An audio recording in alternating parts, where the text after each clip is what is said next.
Ashamaa akkam jirtu nagaa keessanii nagaa galata waaqayyo guyyaa kaleessaa qabeessa tokko sinii beesseen ture sharafa maallaqaa yeroo ergitanii of eeggannoo godhaa mootummaan nigdi baankiin kunu kan inni gabaase afaan amaariffaa warri dubbisuu dandeessanii dubbisuu dandeessu akkasumas immoo peejii nigdi baankii tiktook irrallee jira sinii kaayeen ture yeroo ta'e jechuudha tiktook irratti illee gabaasa isaan gabaasan ilaaluu dandeessu akkasumas sooshaal miidiyaa adda addaa irratti gaa waa'ee kanarraati haasa'amaa jira akkuma kanayyuu sharafni maallaqaa warrootni idoon beekin ergachaa jirtanii okkee waaqayyo sinaa eegu akkasumas immoo warrituu beektanii immoo ergachaa jirtan gaa isin guddaa keessanii egaa warri amaan afaan amaariffaa dubbisuu warri dandeessanii kun afaan amaariffaatiin kan nigdi baankiin kan inni baase kana fakkaata jechuudha sharafa maallaqaa gabaa gurraacha irratti namni idoo erguu argamee tokko namni immoo maallaqa dhabituu ammaan fakkeenya idoon gara biyyaatti erguu gabaa gurraachaatiin akka ergame yoo barame tokko lammata immoo namni Itoophiyaa irratti maallaqa sana gara akkaawuntii ani je'ee sana irratti naa dabarsu rakkoo keessa galaa jechuudha. Okay, akka jedhetti gara rakkoo keessa galaa jedha kun asirraa dubbifachuu dandeessu. Namni maallaqa karaa gabaa gurraachaa odoo dabarsuu argamee fi warri gabaa gurraacha irratti hundooftanii fi akkasumas immoo maatiin karaa gabaa gurraachaa yeroo maallaqni isinii ergamu fudhattanii rakkoo keessa galtu maatii keessanirra rakkoo keessa galchitu jechuun maal jechuudha warra jettanii fi akkaawuntii isaaniitu haga umaatti cufamaa maallaqa keessa jiru immoo mootummaatu warra isaa jechuudha. Asuma gabaabaatti rakkoo keessa galamaa rakkoo keessa galu maatiin keessan jedhee kaayee jira jechuudha dubbifachuu dandeessu. Maayini rakkoo keessa galuu jechuun immoo maallaqa sanaa akka karaa gabaa gurraachaa akka darbee edoo beekanii mootummaan gaafa karaa gabaa gurraachaa maallaqni suni gara akkaawuntii sanaatti darbuusaa yoo baree akkaawuntii sanaa baan godha nin cufaa haga dhumaatti biloog godha maallaqa keessa jiru immoo ofii fudhataa jechuudha. Tokko lammata immoo warroota maallaqa karaa gabaa gurraachaa dabarsan Itoophiyaa keessatti namoota hedduutu hi'amaa jira namoota hedduutu akkaawuntiin isaanii cufamaa jira namoota hedduutu rakkoo keessa galaa jira jechuudha. Okay. Akkasumas immoo biyyoota adda addaa irra warra jiranii baankota biyyoota adda addaa irra taa'anii nigdi baankiirraa idoo eeyyaman argatiin mootummaa Itoophiyaa irraa eeyyama osoo hin argatiin warra dalagaa jiranii baankota 10 ol cufee jira jedhee peejii isaarra kaa'ee jira jechuudha. Warroota amma batalee Saawud Arabiyaa keessa warra jirtanii isin garuu gara Saawudii gara Dubaay gara biyyoota adda addaatti ergitu malee gara Itoophiyaatti miti akkaawuntii keessanii fi akkaawuntii banattaniitu jechuudha fakkeenya ijoolleen gara caalu gara kootti yeroo erganii akkaawuntii banataniitu akkaawuntii sanarraati moobaayil baankingii wajjin wal qabsiifataniitu isaan maallaqa sheernatti godhan jechuudha. So inni isaan amma akkaawuntiin inni isaan banatan suni Itoophiyaa keessatti hin fayyadu kan jedhullee hin beekan jechuudha. Akkaawuntii yeroo banattanii Itoophiyaa keessatti hin fayyadamu. Akkaawuntiin kun dhugaadhamu dhugaarra dhaabbataadhamu. Okay, zim jedhanii mujaroonni keessan ijaasinii bananiif bicha amin jettanii fudhachuu hin qabdani. Maaliif isaan guddaa yaani hamma kana hordofii isinii kennuu dhiisuu danda'u. Hunduma jechuu kootu hin ta'in tokko jechuudha. Hordofii isinii kennuu dhiisuu danda'u. Baankii makamiyyuu haa ta'u hin bannaa fi cal jettee maallaqa isheentina haa jettu jechuu danda'u. Baankii tikikkilanyaas immoo ta'uu danda'a. ግን baankonni hedduu amma Itoophiyaa irratti baankota 10 ol cufee jira jechuudha. Biyyoota adda addaa irra taa'anii gara Itoophiyaatti maallaqoota warra dabarsan karaa gabaa gurraachaa warra dalagan. Baankota yeroo isiniin jedhamu baankiin gabaa gurraacha illee dalagu koo jira Itoophiyaa keessa jechuudha. Nama qofa miti. Baankiin gabaa gurraacha illee jira kan qofaatti dhaabbate jechuudha. Gabaa gurraacha qofa kan ergu jechuudha. Gabaa gurraacha qofa ergu teessoon isaanii Ameerikaarraa garuu immoo karaa onlaayiniitiin isaan maallaqa sassaabanii karaa onlaayinii maallaqa sassaabanii ka'aniituun isaanii gara Itoophiyaatti dabarsanii hisaaba gabaa gurraachaatiin jechuudha. Garuu mootummaan immoo warroota gabaa gurraacha akka dabarsanii fi warrootni eeyyama kenneefii jira jechuudha. Isaan kun garuu baankiin 10 ol ituu eeyyama mootummaa Itoophiyaa irraa hin fudhatiitiin inni isaan gashaa turan. Kanaaf mootummaan immoo nigdi baankii bulchaa nigdi baankii immoo gadi ba'ee warroonni baankonni kunniin wajjin waliigaltee hin qabanii waliigaltee walirraa hin qabnu warroota karaa kanaatiin yeroo maallaqa keessan ergattanii maallaqni keessan hin kisaaraa. Baankota 10 ol huggureen jira. Baankonni kun kana jedhee maqaa isaaniillee daraddaree kaa'ee jira jechuudha. Peejii nigdi baankii hordofa. Nama ana tun ta'e kan hordofuu qabdan peejii nigdi baankii. Maaliif maallaqa kan dabarsu isa ana miti. Wanna haaraa guyyaa guyyaatti kan baasu isa. Maallaqa irratti immoo amma seerri kun kan ba'e maaliif hojjettanii maallaqni yeroo ol dabalu ani durumaayyuu hin jaalladhu. Maallaqni 51 galee ture. Amma meeqa 48. Egaa maal ta'eeti? Egaa mootummaan seera kana baaseeti. Warroota gabaa gurraacha irra dalagaa jiran mana hidhaatti akkasumas immoo akkaawuntii isaanii cufuutiin baangochuutiin rakkoo adda addaa irra geessisuuti yeroo jammaru maallaqni deemee 51 galee guyya 3 gidduutti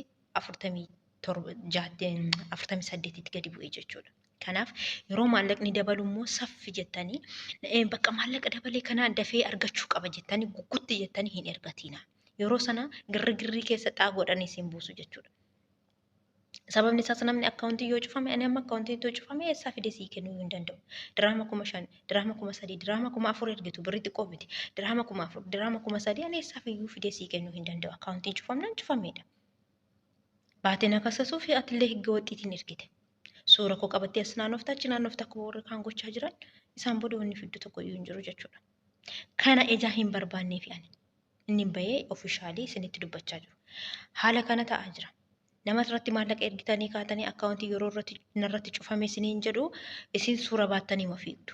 Suurri nama sanaa maallaqa kee ji'a 3 ji'a 4 isiin deebisu. Homaa siin fayyadu. Atiitu amma iqaamaa kiyya qabaattaniitu wanna barbaadan kan koo qabaattanii jechuudha. Inni maallaqa keessan deebisuu hin danda'u. Oduun sooshaal miidiyaa irraa torbee tokko qofa.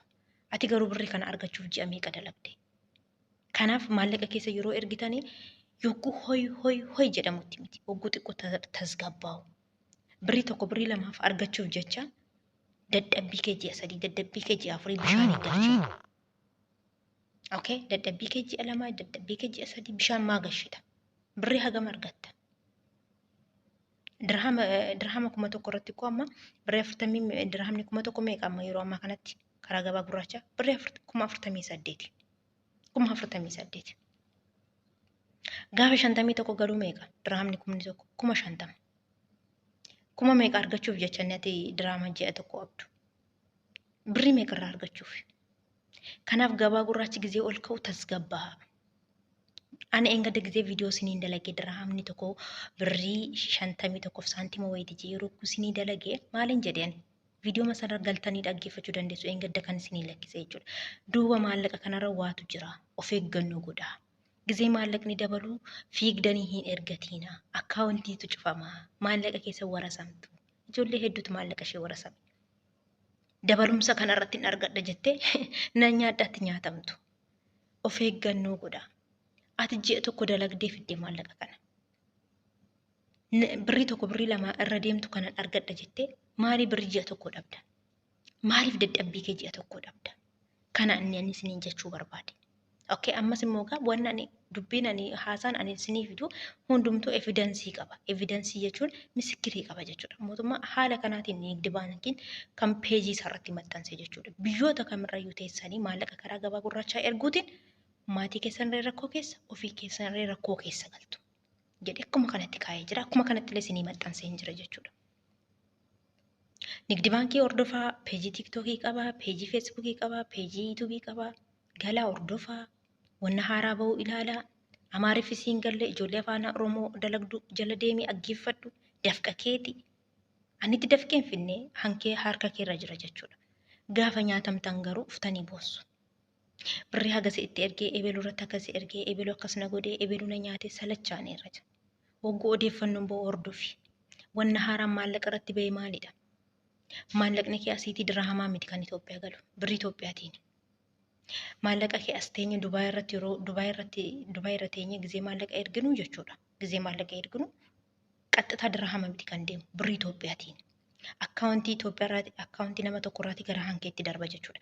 Akkaawuntii nama sanaa gizee yeroo mara daddabalee yeroo maallaqa daddabarsu namni kun duubni isaa qoratamuu jammara. Eega qoratamee booda gabaa gurraacha irra dalaguunsaa yogguu baramee akkaawuntii isaa baan ta'a jechuudha. Maallaqni illee akka tasaa irratti ergitanii diraama 3,000, 4,000, 5,000 ergitanii warra eeggachaa jirtan cufamnaan homaa fiduu hin dandeenyu. Kan isiniin jechuu danda'u kana. Namarratti illee hin murteessinaa. Wanna deemaa jiru sirriitti dhaggeeffadhaa. Edoon ergiin dura. Situtti dafqee fide, situtti shinti beetiitti miicee fide, situ bifa namaa si garafee fide. Kanaaf yeroo tasgabbaa jedhamtan tasgabbaa. Yeroo immoo haalli qilleensaa immoo sirriitti deemu haalli qilleensaa sirriitti deemaa jira. Ergachuu warri barbaadan jennee dubbanne yeroo sanatti. Gin immoo haalli qilleensaa amma gaarii miti. Haalli qilleensaa maallaqarra jiru gaarii miti. Maaliif ol ka'iinsa Itoophiyaa keessa jiru tasgabbeessuuf jecha mootummaan ejjennoo gurguddaa fudhachaa jira. Ejjennoo kana keessa immoo isin akka hin nyaatamne hin barbaadan.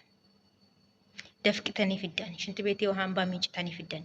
Amma dirhama birri 2,000 Itoophiyaa argachuuf jecha bishaan keessa galtu jechuudha. Maaliif? Maaltu barbaachise? Tasgabbooftee yogguu taragaaggeetti haalli qilleensaa maal fakkaata? Maalirra jira? Maaltu odeeffamaa jira? Maaltu deemamaa jira? Isa adda baafadhu. Boodarran ergatta isas jalaa deemi. Zim jettee ama bichaa bakka maallaqni dabale jennaan hoodhu amman. Booda sumatu kassara. Si kassara yeroo siin jiru maallaqatu gadi bu'ee kassarta miti. Ciraama dhabda. Ciraama akkaawuntiin baan ta'a. Akkaawuntiin baay'oo ta'u immoo eenyumtuu homaa sii gochuu hin danda'u. Bakka seeraallee yoo deemte higga waxxee ijaateef faayidaa hin qabu. Seerallee sirraa hin fudhatu. Boochee waaqatti kennitee footoo qabattee as naannoftaa uma waan fiddu hin jiru. Maaliif wanna ta'aa jiru wanna argaa jirtan? Ijoolleen hedduu footoo nama hedduu baatanii bo'aa ooluu waan fidan hin jiru. Akkaawuntiin kiyya cufamee jira jedhanii intala jedhanii taa'aa jiru. Kanaaf yogguu maaliif ijoolleen yommuu amma maallaqni isaanii akka kanatti harka nyaatamee kun maal ta'anii seetan akkaawuntiin cufame. Yeroo maal ta'u yeroo maallaqni akka malee dabalu akkaawuntiin hin cufama. Eessarraa Itoophiyaarraa. Nama Itoophiyaarraa maallaqa sii dabarsu sana akkaawuntiin isaa baan irratti ta'a. Maallaqa akkuma keessa jirutti. Namichi sun eessaa fidee booda sii kenna. Kanaaf inni of eeggannoo godhaa. Maatii keessan immoo nin jedhe maatiin keessanii yogguu maallaqa sana fudhachuu deemanii baan ta'a kan isaaniillee hin cufama. Maallaqa sana eenyu warasa? Mootummaan warasa. Akka seera baasee kanatti jechuudha. Seerri kun haaraa ba'e. Dura seerri kun hin jiru. Dura kan ergu bichaa gaafatama. Amma garuu kan ergullee kan ergisiisullee kan fudhatullee sadanuu gaaffii jala oolu. Kan fudhatu gaaffii jala oolaa. Kan ergu gaaffii jala oolaa, kan dabarsu gaaffii jala oolaa jechuudha. Dur nama tokko bichaadha. Ana dabarsatan ana qofa gaafatama. Amma garuu inni hafee jira. Seera amma bahee jiranatti jechuudha. Inni ergullee, inni ergisiisullee, inni fudhatullee. Kanaaf kana wanni jiru maallaqa irratti wanni haaraa moo yoo abdeet ta'e abdeet kan isiniin godhu ta'a. Peejii Nigdi Baankii Dagalaatti dubbisaa kunoo asirra immoo isinii kaa'een jira. Seerri bee kana fakkaata. Guyyaa gaarii isiniif haa ta'u. Koppii liink sheer gochuun hin dagatina warri karaa tiiktookii ilaaltanii. Warri karaa yuutuubii ilaaltanii immoo yaada keessan koomentii irraa akkasuma laayik godhaa. Nama fayyada jettanii yaaddan immoo sheer gochuu keessan hin dagatina. Guyyaa gaarii isiniif haa ta'u. Nagaan naa tura.